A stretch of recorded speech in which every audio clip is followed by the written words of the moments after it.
All right, so we talked about filter context, and we talked about how measures evaluate based on that filter context. But it's time to take a peek under the hood and try to learn about how this actual engine works. How are these specific measure calculations happening? So let's consider a simple matrix view like this.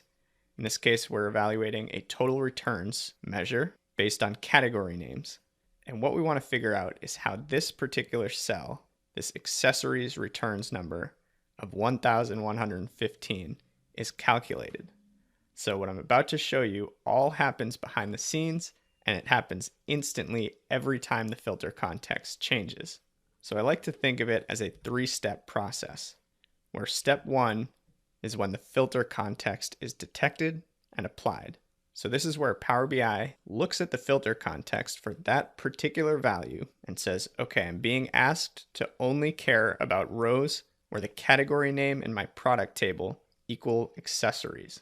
As a result, that product table gets filtered down to the point where you're only left with accessories rows. And from there, we move into step two, which is where that filter context of category name equals accessories flows to all downstream related tables.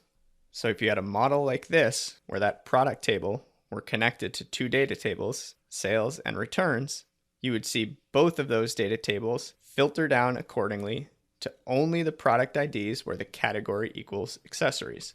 So you end up with filtered down versions of both of those data tables as well.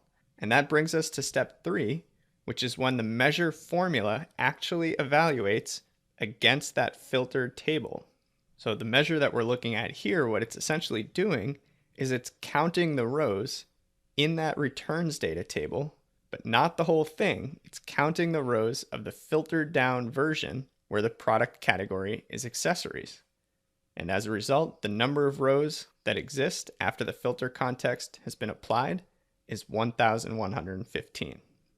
So I'd recommend keeping this on hand just as a helpful reference in those cases where your measures might not be calculating as you expect them to.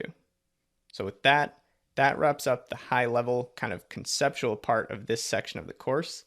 From here, we're going to move into DAX syntax, operators, common function categories, and then get hands-on with a bunch of different examples.